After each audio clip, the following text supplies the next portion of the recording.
Si Chucky na naman. Si Chucky, ubaran natin, i-expose natin yung kanyang kasinungalingan. Ayan si Chucky, oh. Bakit niya ganyan? Anong sinisilip niyan, Mr. Maravillas? Iwan ko dito. Nababalik ka dito sa Masbate sa 2028 para sa national election, ma'am? Yung karton, mga kababayan, umuulan ng snow sa dahig. Yung karton, nilagyan ng, ng suklob. Nang maging mayor daw si Sara Duterte, tinulak niya ang lokal na bersyon ng Oplan Tokhang bilang sariling trademark sa operasyon. Inutusan niya ang pagbabago ng taktika mula sa pag-iiwan ng bangkay sa publiko tungo sa kidnapping at paglilibing.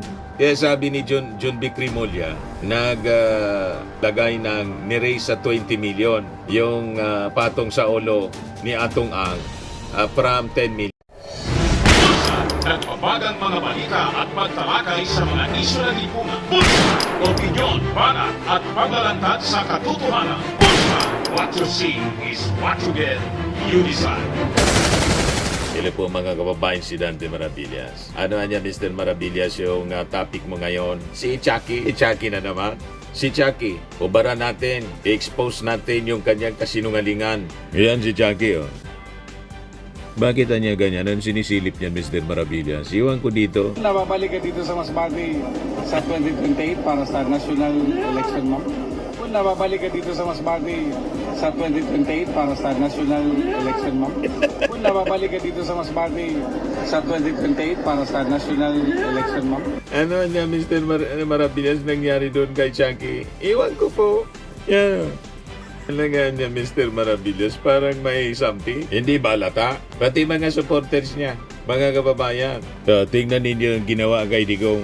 Yung karton, mga kababayan, umuulan ng snow sa dahig. Yung karton, nilagyan ng, ng suklob ng mga DDS. So,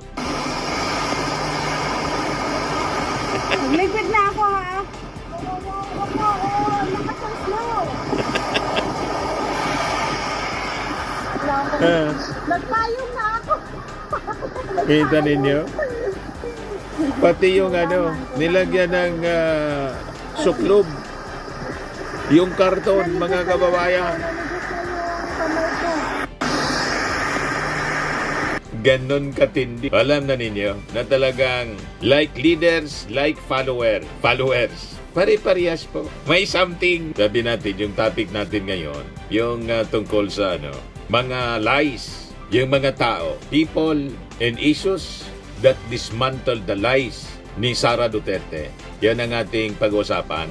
Kasi po, sa totoo lang, sa usapin ng accountability, isa lang po yung malinaw. Isang bagay ang malinaw, mga kababayan. Kapag marami yung lumalabas, nagsusumiti ng mga affidavit at handang tumistigo sa isang opisyal, hindi po ito simpleng paninira tulad ng sinasabi ng mga DDS. Exposing the pattern na, kailangan na po talaga yung investigasyon. So ito ngayon ang ginagawa. May mabibigat na mga aligasyon. Di ba? Tulad na lang po ni Arturo Las Cañas, napanood ninyo yun? Witness ng patayan sa Davao. Ano yung sabi niya, mga kababayan? Nang maging mayor daw si Sara Duterte, tinulak niya ang lokal na bersyon ng Oplan Tokhang bilang sariling trademark sa operasyon. Inutusan niya ang pagbabago ng taktika mula sa pag-iiwan ng bangkay sa publiko tungo sa kidnapping at paglilibing upang iwas media at investigasyon. Ito ang tinawag na no dead body policy. Yun ang ikwinento, mga kababayan, ni Las Cañas as reported ng GMA News. Kahindik-hindik. Sabi ni Las Cañas, alam ni Sara yung operasyon ng DDS, the Baudit Squad. Nagka-sworn affidavit po siya, mga kababayan. Sinabmit sa international proceedings. Kaya hindi na tayo magtataka. Kahit si Sara po, naniniwala siya na nasa lista na din siya. Nasa list siya ng ICC. Ito yung report ng report ng Bira Files, Conversation with Arturo Las Cañas, Part 4. Inday wanted to make her own trademark and Death Squad, and that was Oplan Tokhang, sabi po ni Arturo Las Cañas. Sara advised abduction in burial at Laud Quarry. Yan, report ng Bira Files. Ayan o. Conversations with Arturo Las Cañas. Yan ang sabi ng report ng Vera Files. Oh. Las Cañas said, who is addressed and referred to in Davao with the Visayan endearment Inday, had participated fully in the extrajudicial killings and at times even more brutal and ruthless than her father. He narrated, when Ronald Bato de la Rosa, then Davao Police Director, now incumbent senator, started Operation Tokhang, I was called by him about Tokhang and was approved by Sara Duterte. She was the mayor at the time. Yan mga kababayan, yung kahindik-hindik na mga testimony. Di ba? Mga kababayan, kaya hindi na tayo nagtataka kung bakit ang lakas niya ng loob magbanta. Pati yung ating, imagine pati yung ating Pangulo, pinagbantaan, may inarkila na daw siya na assassin. Si First Lady at saka si Martin. Sanay, madaling sabi, mga kababayan. The next, mga kababayan, yung kay Madriaga. Bagman daw siya ng Pogo Money. Ano yung mga aligasyon ni Madriaga? Sa kanyang affidavit, siya daw ang bagman na nagdi-deliver ng malaking cash sa utos ni Sara Duterte. Ang 2022 Vice Presidential Campaign umano ay pinunduhan ng Philippine Offshore Gaming Operators o POGO at illegal na drug syndicates. May detalyado siyang paliwanag kung paano ginastos ang 125 million na confidential funds noong December 2022. Kaya nga, dinagdag siya mga kababayan sa impeachment complaints. Dito, mabibigyan ng linaw, connecting the dots, kung ano yung totoong pinagkagastusan ng 125 million na nalunok for 11 days dito sa affidavit mismo ni Madriaga. May hawak siya ng mga larawan, mga dokumento at text messages nila, exchange of text with Sara Duterte. Sabi sa kanyang affidavit mga kababayan. So kapag po may nagsasabing may ebidensya, investigasyon talaga po ang kailangan. Then comes the BPI joint account na ang sabi may laman na 2.2 billion na transaksyon. Lumabas noon at muling nabuhay ngayon sa impeachment discussions ang aligasyon tungkol sa BPI joint account ng kanyang tatay. Ano yung mga claims? Kabuang transaksyon mula 2006 to 2015, higit 2.2 billion daw. Sabi, si Trillanes yung nagsabi nito mula sa drug lords.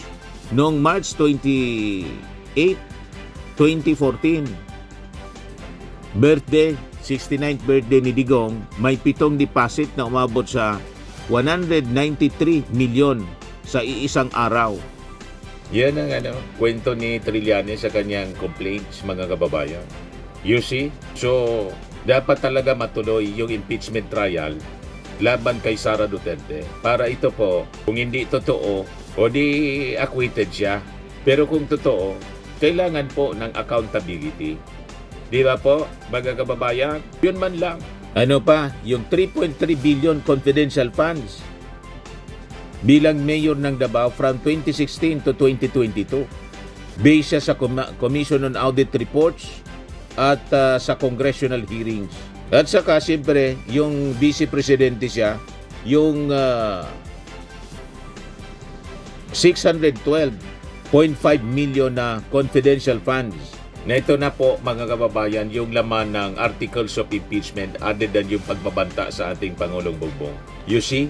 So bakit mga kababayan, ito yung tanong, kailangan ng masusing investigasyon at paglilitis o trial. Kasi nga po, ang issue rito mga kababayan, hindi simpleng bagay. Extrajudicial killings in mass graves yung kinikwento ni Las Cañas. Alleged illicit campaign funding, tulad ng kwento mga kababayan ni Madriaga.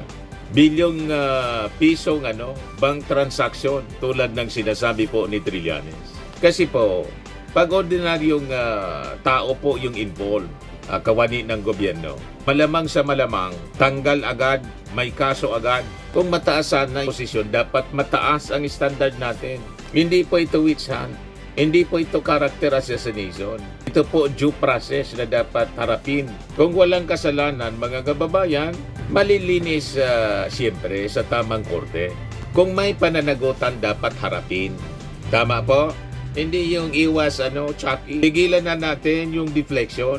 Yung pag-iiwas at cover up, mga kababayan. Iniiba yung kwento. Ito yung totoong kwento na dapat pinag-uusapan. Kasi po, sa isang democratic country na tulad natin po, ang kapangyarihan ay may katapat na accountability na pananagutan po. Ang tanong ay hindi kung sikat o makapangyarihan ka. Ang tanong simple lang po, kaya mo bang harapin? Kaya mo bang sagutin ang mga ebidensya laban sa'yo? Yon ang malungkot kasi hindi niya kayang sagutin kaya laging umiiwas. Iniiba yung kwento. Ang binabanatan yung ating Pangulo. Di ba? Lalo sa issue ng confidential funds. Bilyon na niya yung sa Pangulo. Bilyon nga yung sa ating Pangulo. Pero sa ating Pangulo, walang negative findings yung kuha. Di ba? Iniiba ninyo yung kwento eh. Sa inyo, ang kine-question dito, hindi lang 125 million kundi 612.5 million. Maraming milagro na nangyari. At questionable based mismo sa COA report. May mga red flags. At yung mga chichirias hanggang ngayon di pa kilala. Ang tunay na identity ni Piatos. Yun mga kababayan ng question. Binabaliktad ng mga DDS yung issue. Hinanapan ng diferensya, yung walang diferensya. Di ba po, mga kababayan?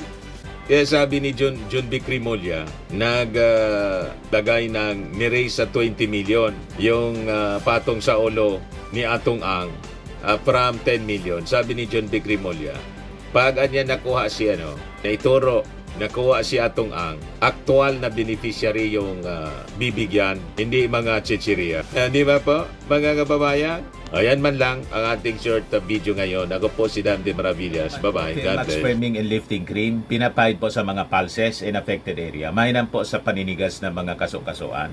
Ito naman po, Automax Radiant Serum. Sa mukha naman yung application, anti-aging po siya. You will look 10 years younger than your age. Sa mga cancer patients naman po, baka lang gusto ninyo itong itry. Neng siya red mixed fruit drink.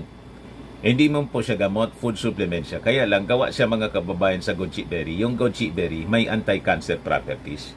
O ngayon, yung mga inquiries ninyo, dumiritso na lang kayo sa aming messenger sa Facebook para masagot namin agad. Ayos pa?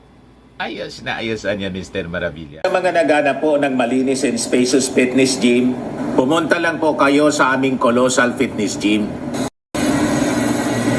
May Grab car rental din po kami. But anyway, ito po pala yung aming bagong product na binibenta online. I am worldwide amazing pure organic barley powdered drink mix from Australia. Negosyo to ng aking anak na architect entrepreneur Riz Maravillas. Ayan po. Kontakin na lang po ninyo siya, Riz Maravillas on Facebook. Ang mga health benefits niya, boost immunity, improves digestion, enhance energy levels, packed with antioxidants, prevent cancer. Ito naman po yung bago naming product na binibenta online. Eye Glow Serum, whitening po siya. Tingnan ninyo yung epekto sa aking anak na architect before and now. Yung mga inquiries po ninyo, dumiretso na lang kayo sa kanyang Facebook account, Riz Maravillas.